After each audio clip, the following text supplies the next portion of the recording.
Shalom Havrim, James Trim here, and today I want to talk to you about an account found in the book of Yochanan, or John, concerning the woman accused of adultery. This is such a badly misunderstood account in Christendom, and so it really bears some explaining. I started researching this, gathering the materials for it. I've done the research for it probably years ago, but putting the material together, thinking that this would be part of my series on the halacha of Yeshua, concerning the laws concerning witnesses. But as I put the material together, I realized it has so much to say about other things entirely. There's so much more to this, and the law concerning witnesses aspect of it is really a minor halakhic issue. So I decided not to package it separately, not to include it in that series, because I really wanted to be able to explore beyond that aspect of this text. And so first thing is that we are dealing with a text that is found traditionally in John chapter 7, verse 53 through chapter 8, verse 11. So it's the last verse of Yochanan chapter 7, and the first, and then it goes into chapter 8, and the first 11 verses of chapter 8. Now, the first most important thing you need to know about this account of the woman accused of adultery is that it doesn't actually belong here. And there is probably fewer issues about which the textual evidence is more clear than the fact that this text does not belong here. So let me explain what I mean. First of all, it does not, this text, chapter 7, verse 53 through chapter 8, verse 11, does not appear in many of the most ancient manuscripts of the so-called New Testament, or the book of John. It does not appear in the Aramaic Peshitta, Aramaic version of Yochanan. It also does not appear in the Old Syriac Aramaic version of Yochanan, which predates actually the Peshitta and is more primitive than the Peshitta. Those Greek manuscripts that do contain this text don't know where to put it. Some contain it where we traditionally have it here in John chapter 7, verse 53 through chapter 8, verse 11. Some of them place it immediately after Luke chapter 21, verse 38, not even in the book of Yochanan, but in the book of Luke. Some place it after John chapter 7, verse 36. Some place it, as we traditionally have it here, traditionally have it today, after John chapter 7, verse 52. And some place it way at the end of Yochanan, in John chapter 21, immediately after John chapter 21, verse 24. So it's all over the place in the manuscripts, and more often than not doesn't appear at all. This raises the question that many have raised: is it authentic? Should it be part of our canon? Should we simply remove it? And my thinking is the answer to that is no. Despite the fact that it's been badly misunderstood, and it doesn't actually belong where it is. In fact, where it is in our text of Yochanan is extremely problematic, because in chapter 7, verse 2, it says, "And in the morning he came again to the temple." so that we have in this section of John chapter 7 verse 53 through chapter 8 verse 11 that doesn't belong here, a transition of a day, so that John chapter 7 takes place on a certain day, and John chapter 8 takes place after verse 2 on another day. So this is a problem because it's actually very important to the interpretation of Yochanan chapters 7 and 8 to realize that chapter 7 and chapter 8 take place on the same day because of certain things that are transpiring at Sukkot during this text, during this 2 chapters of Yochanan. And it's actually very important to understand that this is John 7 and 8 are taking place on the same day. It's key to the interpretation of John 8 to understand that it's taking place on the same day as John 7. That, however, is a whole different study, so I don't want to go too far into that. It's just to say that in putting this where they have, the scribes inserting this here have actually played unintended havoc with the text and the interpretation of chapters 7 and 8, because there is no transition of a day passing between John 7 and 8. So Yeshua didn't leave and then go to the Mount of Olives overnight and then come back the next morning between John 7 and 8. That simply didn't happen there. So that leaves the question of and it didn't happen immediately after John 7:36, which also would have created a disruption in the continuous events of John 7 and 8, which are all taking place on a single day of Sukkot. So how do we place this? There's an answer. The answer is that I don't believe that this text is spurious, despite the fact that it doesn't appear in the oldest manuscripts. It doesn't appear in the right place in our modern versions, and in the manuscripts that it does appear in, it appears all over the place, 3 different places in John and 1 place in Luke, depending on where they want to put it. I believe it was a well-intended insertion intended to preserve an important story that was part of the Gospel according to the Hebrews. The evidence for that is in Eusebius's Ecclesiastical History, Book 3, Chapter 39, Section 17, where he refers to the first century writer Papias. Eusebius says, he, Papias, has set forth or expounded another story about a woman accused of many sins before the Lord, which the Gospel according to the Hebrews also contains. I'll probably do a whole video series on the Gospel according to the Hebrews someday. What's important for you to know is that the Gospel according to the Hebrews is an ancient, apocryphal gospel, Jewish gospel, that was used by the original Jewish followers of Yeshua. The Nazarenes used this text, this gospel, and several of the so-called church fathers attest to that fact.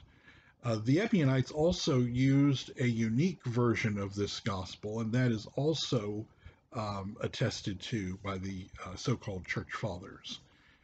The Ebionites were a heretical group of Jewish believers in Messiah. We'll do a whole video on them someday too. All these things interconnect and starting to understand some things. But the important thing is that this gospel according to the Hebrews we no longer have. It's disappeared.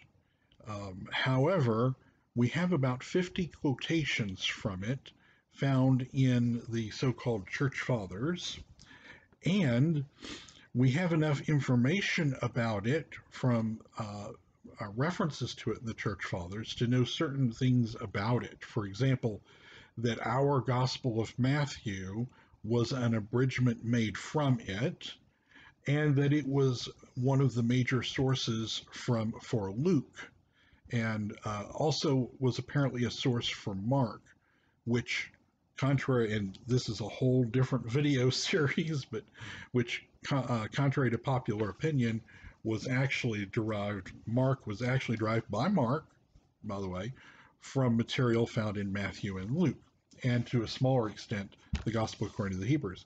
Even the Gospel of Yochanan made some use of the Gospel according to the Hebrews. The Gospel according to the Hebrews, very, very important document that's lost.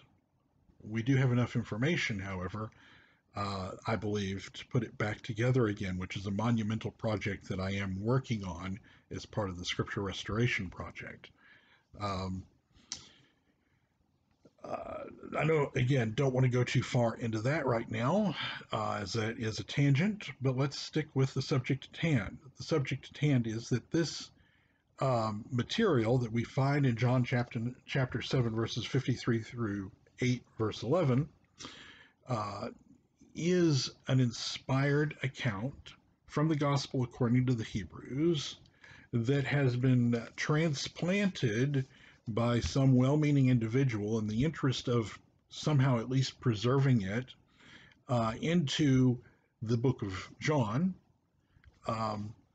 and where it has, in different manuscripts, appeared in at least 3 different places in John, or in one case in the book of Luke.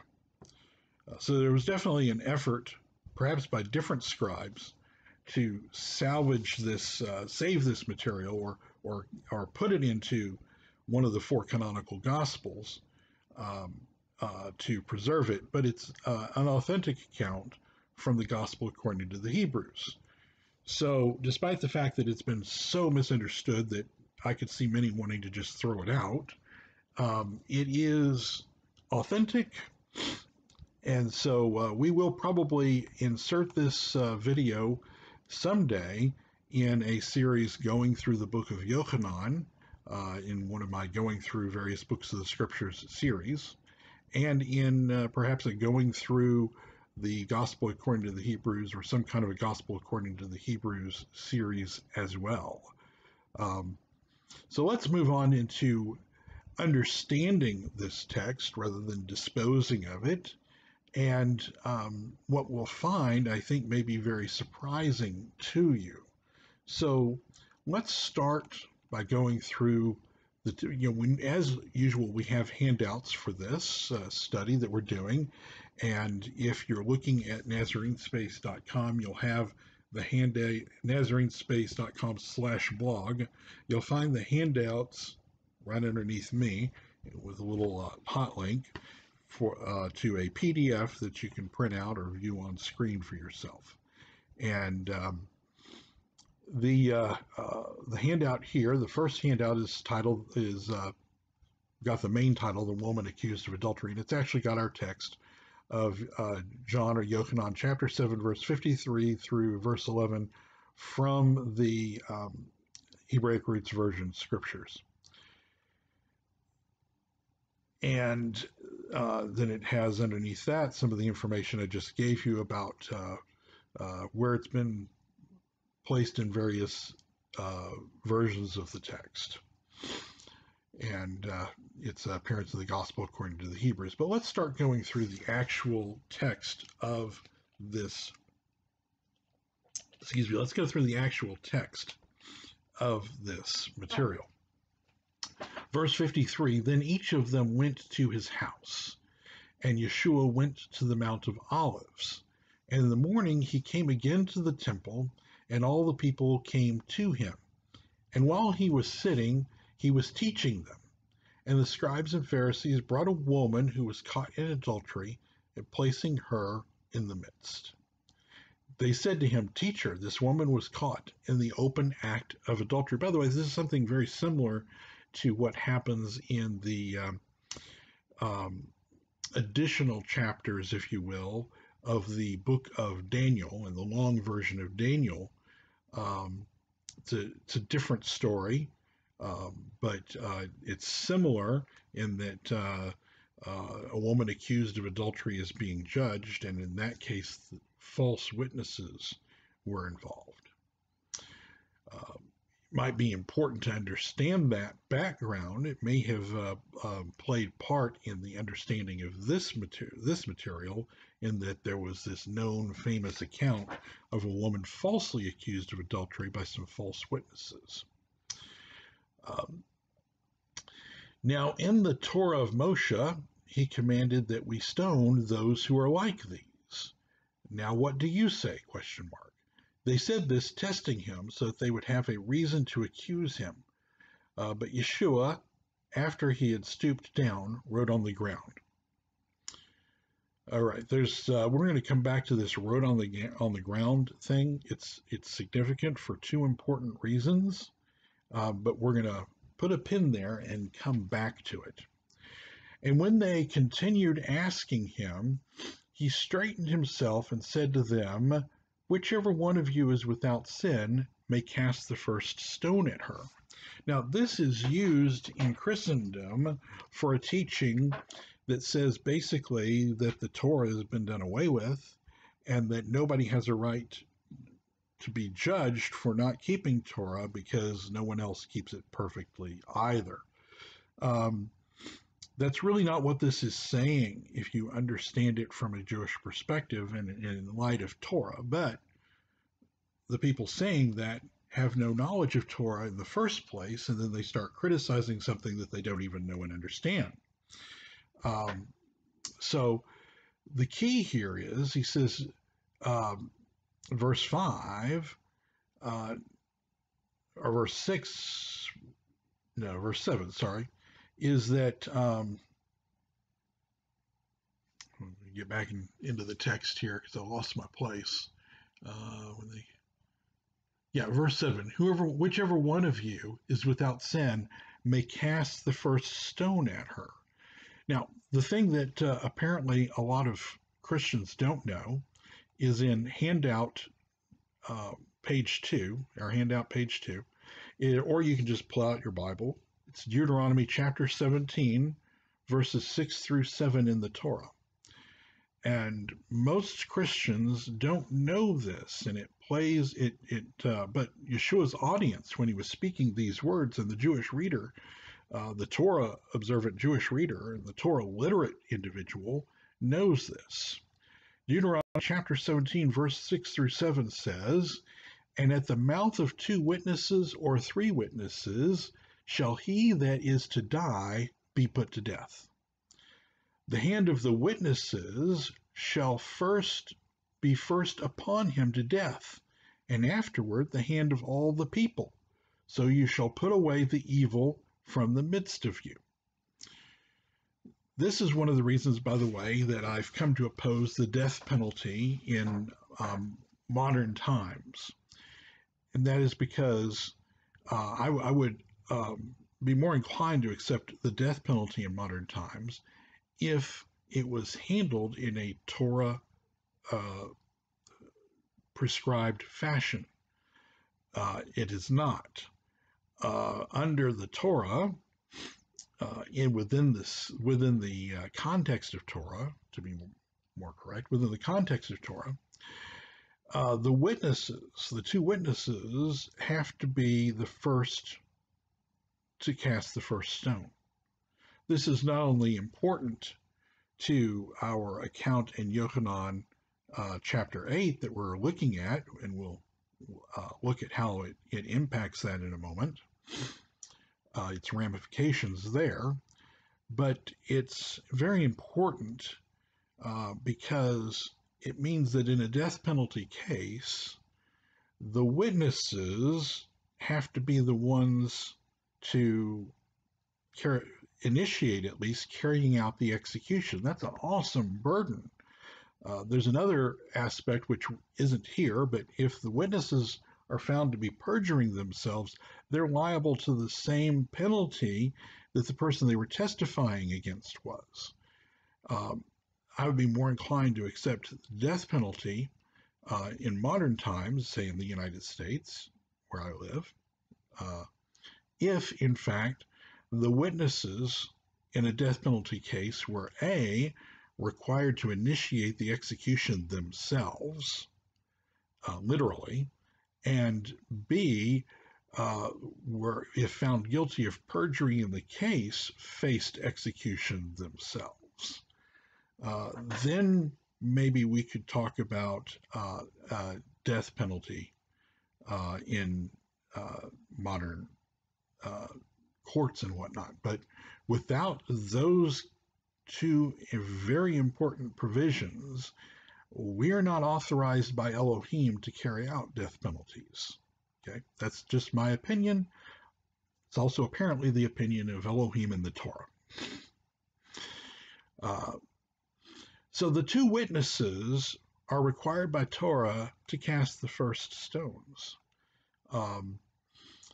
And so that's, of course, an awesome responsibility. So when Yeshua says here in verse 7, whichever one of you is without sin may cast the first stone at her, he and his audience already know that the first stone must be cast by one of the two witnesses, and that the two witnesses must essentially cast the first two stones at least.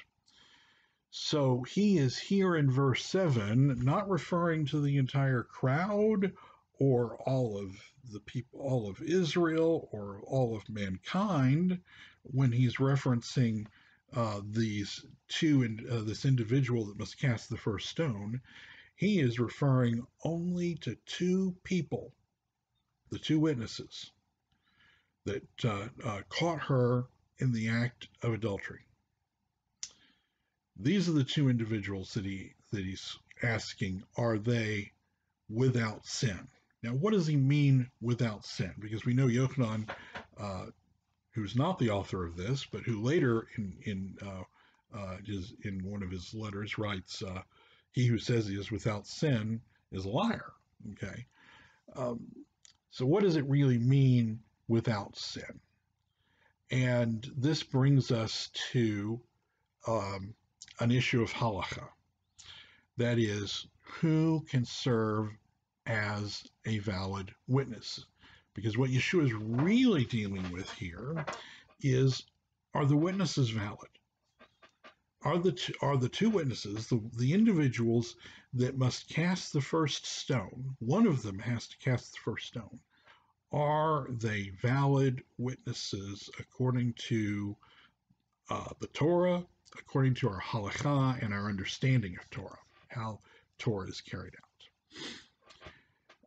This brings us to an issue of halakha that is dealt with by the Essenes in the Damascus document and by the Pharisees in the Mishnah and later in the Babylonian Talmud. So let's look at our next handout. Who are valid witnesses? Question mark. Who are valid witnesses? And so the Damascus document answers this from an Essene perspective. 4Q270, fragment 9, column 10, lines 2 through 3. It says, "No one who has knowingly violated a single word of the commandment will be considered a reliable witness against his fellow until he is considered fit to return to full fellowship." That is the Essene position. So if someone has sinned in the Essene community, they violated one of the commandments in any way, they're not considered a reliable witness until they have repented and done whatever was necessary within the halacha of the Essene community to be considered fit to return to full fellowship. A person who was not in good fellowship, who had not repented of sins, was not considered a valid witness. So Yeshua has basically two conditions here. One, they must be be one. The first question he asks basically is, who are the two witnesses? And the second question he's basically implicitly asking is, are they valid witnesses?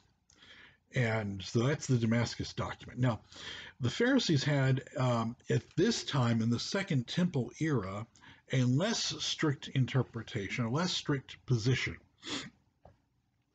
In Mishnah Sanhedrin 3:3, it says, and these are those who are invalid to serve as witnesses or judges. 1.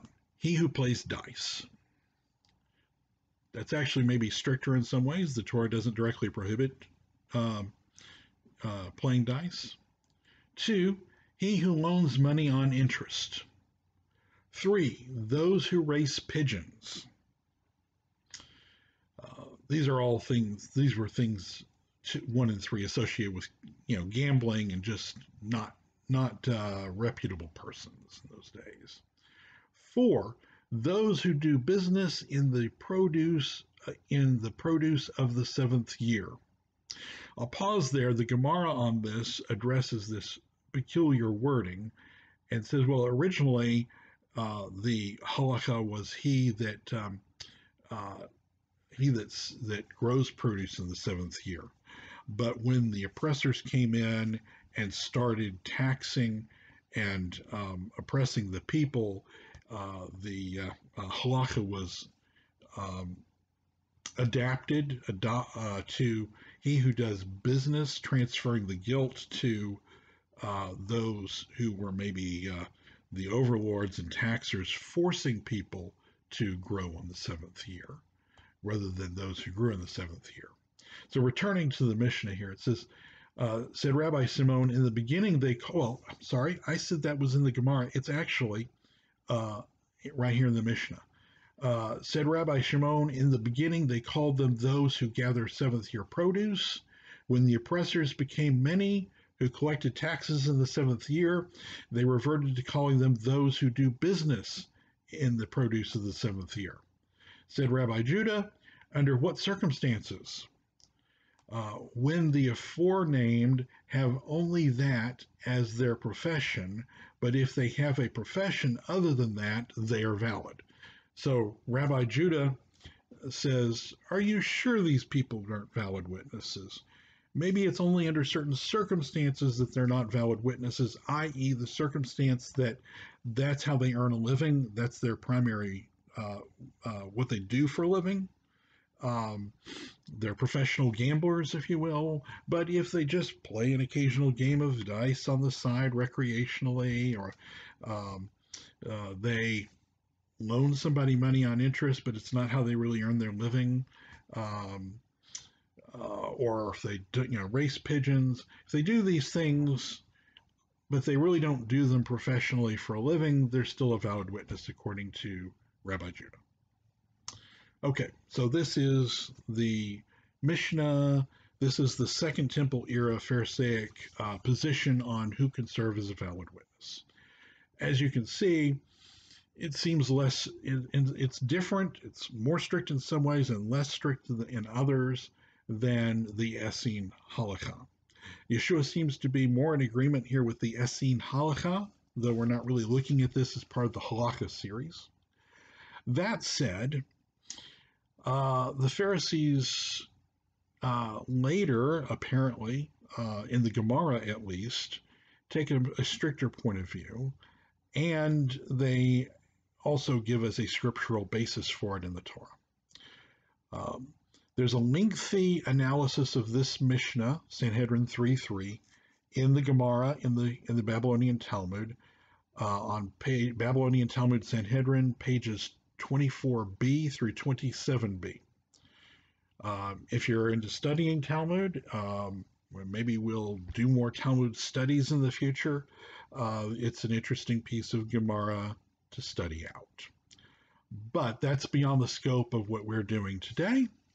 So I'll simply say that on page 25a of the Babylonian Talmud Sanhedrin, we have a saying attributed to Rabbah. This saying actually appears several times in the Talmud. Here is one of them, and it says, the Torah said, do not accept the wicked as witness as a witness. Babylonian Talmud Sanhedrin 25a. So here's the deal. This teaching in the Gemara is actually, even though it ascribes it to the Torah, it's still sort of oral Torah and a tradition. And this is where it got borderline, where I decided not to include this in the Halacha series of videos because it gets iffy here and it more becomes a question of interpretation of Torah. And so I thought it would be a good independent study. Plus, there's other elements I want to touch on understanding Yochanan chapter 8 that have nothing to do with this. So the Torah does not actually say directly, do not accept the wicked as a witness. That apparent quotation by Rabbah in that appears several times in the Talmud doesn't actually appear in the Talmud. The reason for that is it's really not a peshat. It is actually a remez. A remez is something that's implied in something the Torah says, but it doesn't directly say it in the peshat, the plain literal meaning. There's 4 levels of understanding of the scriptures in Judaism. There's the peshat, which is the plain literal meaning of the text. The remez, which is the implicit, implied, hinted meaning of the text, which is what we have here. Then there's the drosh, which is the homiletical or allegorical meaning of the text, and the sod, which is the hidden, secret, or mystical meaning of the text. And the initial letters in Hebrew for each of those 4 levels, peshat, remez, drosh, and sod, spell pardes in Hebrew, because Hebrew is written without vowels. And anciently it was written without vowels, and when it is written with vowels, the vowels are, if you will, decorations around the consonants. So it's peshat, remez, drosh, sod, pardes, all 4 levels of understanding. So here we have a remez. The remez is drawn from Exodus 23:1, which doesn't actually outright say, do not accept the wicked as a witness. It is, however, the basis for the halacha here of both the Essenes and of the Pharisees and of Yeshua. Exodus 23:1 says, you shall not raise a false report. Put not your hand with the wicked to be an unrighteous witness. So what it's saying here is that if you bear false witness, that you are in the same category, if you will, you're joining hands with those that are the wicked who are an unrighteous witness. The wicked being, the Hebrew word is rasha, a wicked person, a rasha. So you put your hand with the rasha to be an unrighteous witness, and so neither a false witness nor a witness who is unrighteous or a rasha, a wicked person, is valid. We may derive that indirectly from this verse. We have a remez which teaches us, as Rabbah says, do not accept the wicked or a rasha as a witness. A wicked person is not a valid witness. Now this brings us to an interesting element then of what Yeshua says without sin. And it also helps us if we understand this in light of what the Damascus document says. No one who has knowingly violated a single word of the commandment will be considered a reliable witness, because such a person is a rasha, a wicked person, until he is considered fit to return to full fellowship. Now, it hadn't been written yet, but this reminds us of something that is explored in chapter 1 of the Tanya. Let me actually grab the Tanya. I have it back here in my library handy. The Tanya is a book that was written by the Alter Rebbe, the founder of the Chabad movement, and it was written to give a intellectual foundation for Hasidism. And the chapter 1 begins by discussing the what is a righteous man and what is what is a Rasha and what is a Tzaddik. Rasha and what is a Bainani, which is a person that is in between. So the Tanya deals with the Bainani, the person that is in between, that's between, somewhere in between a righteous person and a wicked person. He's not really 100% wicked, he's not 100% righteous. He's like most of us. A Bainani, he's the person that struggles each day being influenced by the evil inclination and by the good inclination. And one of the things that, let me see if I can find it here, that the Tanya says, I'm doing this off the cuff here, it's not in your notes because I really wasn't planning to go here, but as you teach a topic, you remember a certain thing that ties in. And basically what it says here is that we find in the Gemara 5 distinct types: a righteous man who prospers, a righteous man who suffers, a wicked man who prospers, a wicked man who suffers, and an intermediate one, a Bainani. It is there explained that the righteous man who prospers is the perfect Tzaddik, the righteous man who suffers is the imperfect Tzaddik. In Reya Mehema, this is in the Zohar, it is explained that the righteous man who suffers is one whose evil nature is subservient to his see if I've got the right place here. I'm going to skip on down. It says, it is also necessary to understand the essential nature of the rank of the intermediate. Surely that cannot mean one whose deeds are half virtuous and half sinful. For if this were so, how could Rabbah, by the way, our source here for this saying, do not accept the wicked as a witness, or do not accept a Rasha as a witness. For if it were so, how could Rabbah err in classifying himself as a Bainani? For it is known that he never ceased studying the Torah, so much so that the angel of death could not overpower him. How then could he err to have half of his deeds sinful? God forbid. Furthermore, at what stage can a person be considered a Bainani, a person in between, if, when a person commits sin, he is deemed completely wicked, or a Rasha, a complete Rasha? But when he repents afterwards, he is deemed completely righteous, a complete Tzaddik. And we'll just stop there. So that's an interesting, he explores the idea that on a certain level of understanding here, that a person who commits a sin is immediately considered a Rasha. And as soon as he repents, he's immediately considered Tzaddik. But he explores the idea that that's not the definitions that we're thinking of when we talk about a Bainani, who is the person who's constantly in the tug of war in between. Again, this is the Tanya. It's an interesting book to study. And the relevance here is it brings us to this idea that we find here in the Damascus document implicitly. We bring all these sources together and we have this idea that a person is a Rasha as soon as they violated a single word of the commandment, and at that point they're not considered a reliable witness against another individual.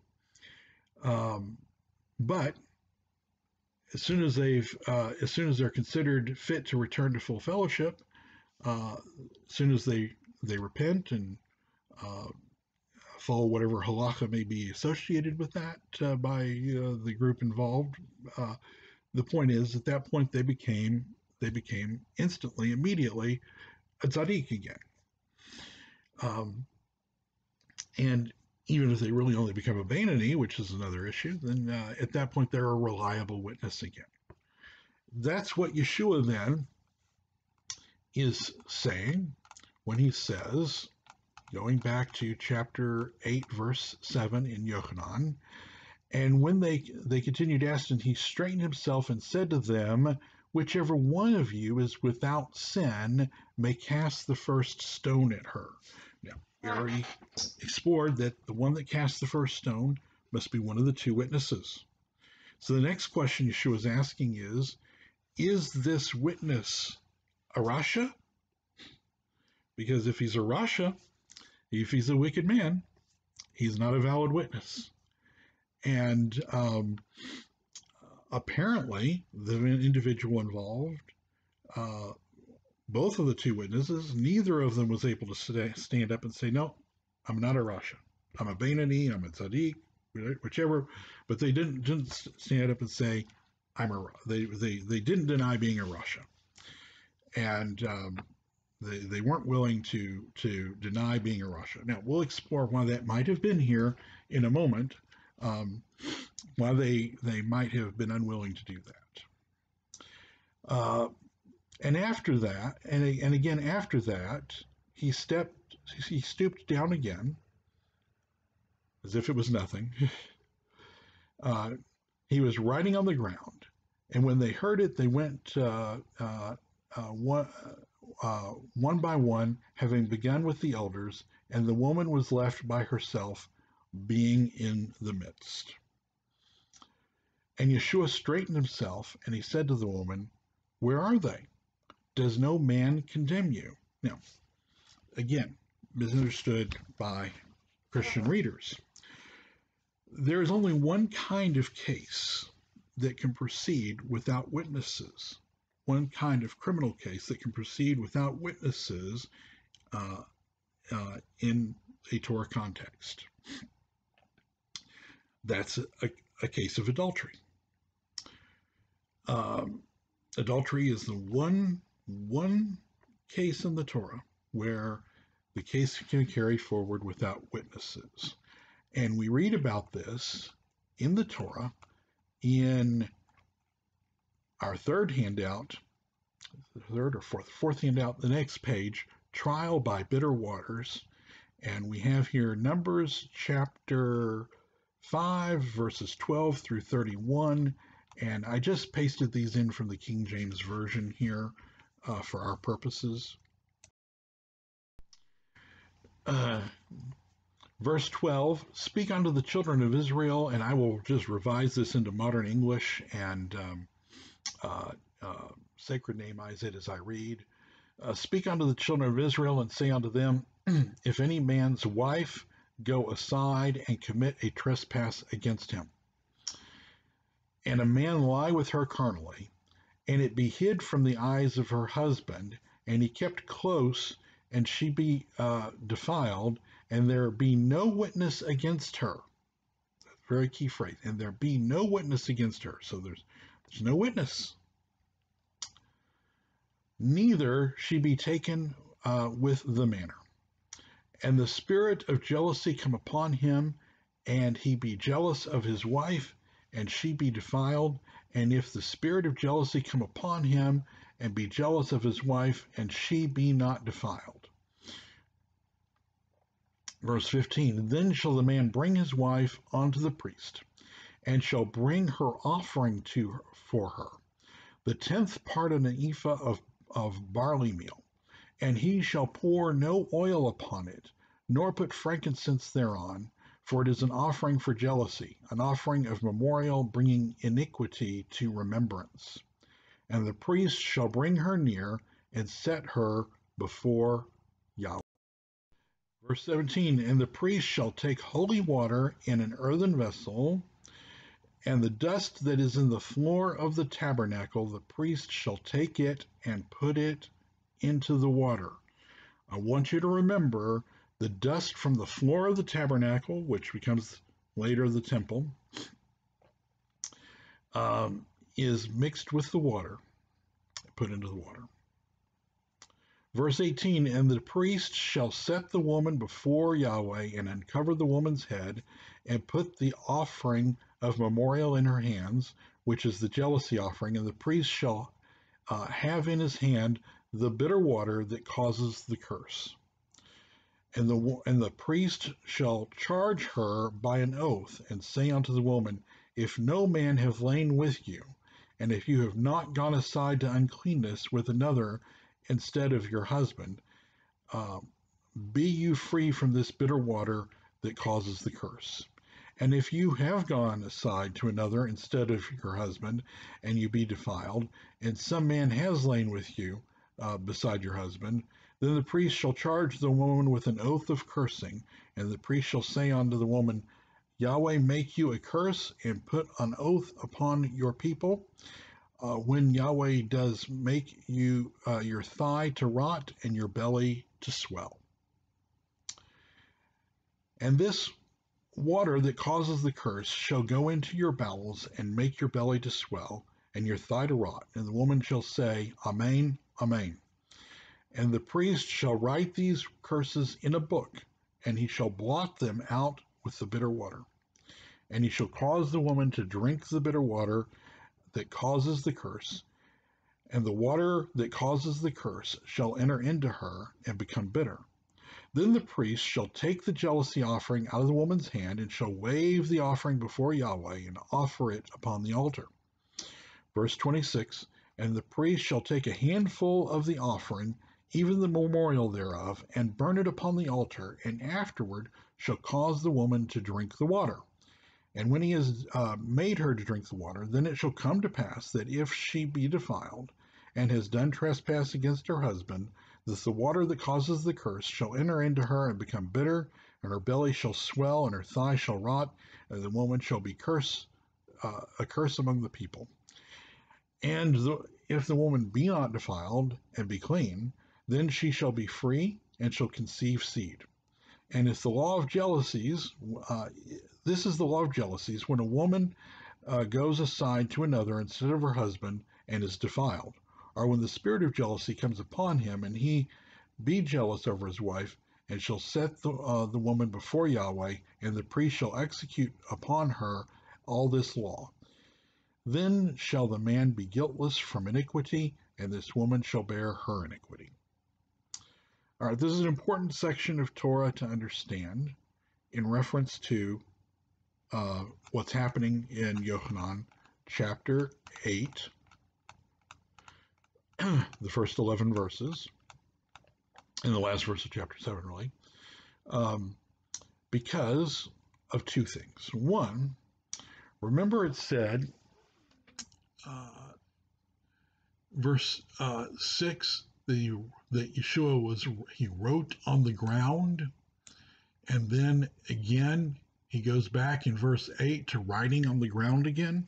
And we're going to go into that again in a minute for another reason. Maybe it's a related reason, but why is he writing on the ground? He is writing in the dust. This is taking place in the temple. He is writing on the dust that would be swept up to judge this woman, to make the bitter waters. That's significant. And then what's more significant is that when the witnesses essentially fess up that they're not valid witnesses by walking away, then Yeshua asks the woman in verse 10, does no man condemn you? Now, what's important or interesting here is that in Hebrew, the word ish means man, but it can also mean husband. So he's really saying, because we've now reached the point in this case where the witnesses have been invalidated, but it's an adultery case, so the case can carry forward without witnesses, as we just read, through the trial by bitter waters. But only the husband can press that case. Only the husband Only the woman's husband can make that case against her and press charges and force the trial by bitter waters. So Yeshua is basically saying, does no man condemn you? The only man that could condemn her at this point being her husband, and the word ish can mean man or husband. He's basically asking, and your husband's not condemning you? He's not pressing the matter? And she said, no man, Adon. No, my husband's not not his not pressing the issue, not pressing the matter. And she said, no man, Adon. And Yeshua said, neither do I condemn you. How can I condemn you? How can I condemn you? The witnesses aren't valid. Your husband's not pressing the issue. How can I condemn you? Go, and from now on, do not sin again. He knew she did it, so he said, hey, don't, but the witnesses weren't valid, and the husband wasn't pressing the matter. Therefore, there could not be, in accordance with Torah, a conviction. Therefore, she was fortunate to have a second chance, and Yeshua says, but don't do it again. So everything Yeshua does here is actually in accordance with Torah. He's handling this case exactly in accordance with Torah. He's dealing with the issue that the two witnesses must cast the first stone. He's dealing with the question of whether those two witnesses are valid witnesses according to Torah. And then, when they're invalidated, he's dealing with the issue of whether the husband is pressing the matter and pushing the trial by bitter waters. And when that isn't when he's not doing that, he's not condemning her either, then Yeshua says, then we don't have a valid case for a Torah conviction. Go and sin no more. This is not an account of Yeshua saying that the Torah doesn't matter anymore, and people, blah on the Torah. That's not what's happening here at all. In fact, Yeshua is upholding Torah. He's upholding every element of Torah. He's doing so in accordance with first century, Second Temple era halakha concerning how the Torah is implemented. So I hope that this gives you a better understanding of this particular account of Yeshua. It doesn't belong in where it is in John chapter 7, verse 53 through chapter 8, verse 11. It doesn't really belong in any of the places where it's been inserted. Luke 21:38, John 7:36, John 7:52, where we were looking, or John 21:24. Doesn't belong in any of those places. It doesn't show up in any of the oldest, most of the oldest manuscripts. It doesn't show up in any of the ancient Aramaic versions, neither the Peshitta nor the Old Syriac. But it does apparently appear in the Gospel according to the Hebrews, according to Papias. And so it is a valid account. It is a true account. It just doesn't belong there, which means that the daybreak that's presented in the verses 1 and 2 doesn't, the transition of one day to the next in John 7 and 8 doesn't happen. John 7 and 8 both take place on the same day. And Yeshua upholds the Torah in a case in which the witnesses are not able to cast the first stone because they're not valid Torah witnesses, and their Rasha cannot serve as a valid witness, and they were not. They were apparently Rashas. They wouldn't deny being a Rasha, effectively. And the husband was unwilling, disinterested in pressing a trial by bitter waters, and so a Torah conviction was not possible under these circumstances. The woman therefore had a second chance. So Yeshua instructs her, you got off easy this time. Don't go do it. Don't do that again. Okay. So this is actually very interesting text to study in terms of Torah and halakha, and it is in no way, it is completely misunderstood by Christendom today and Christian commentators today. All right, so that's it for today's study, and have a lot more studies we're going to be presenting.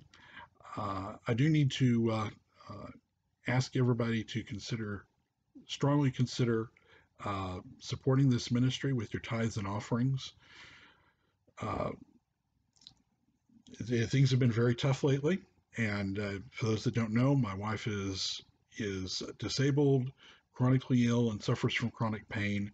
I'm her caretaker here at home. I stay here at home taking care of her, and she is um, uh,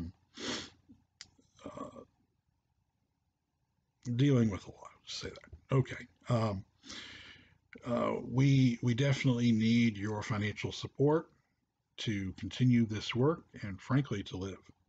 So if you can help us with your tithes and offerings, send donations by PayPal to donations@wnae.org. That's donations at W as in world, N as in Nazarene, A as in assembly, and E as in Elohim.org by PayPal.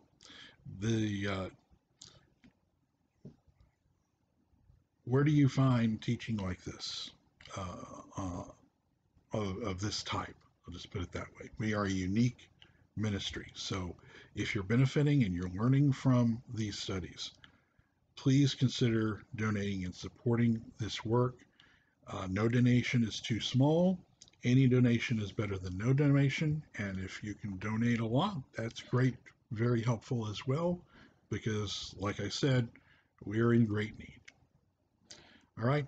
And with that said, I hope that you benefit from the studies that we present, and we'll be presenting more very soon.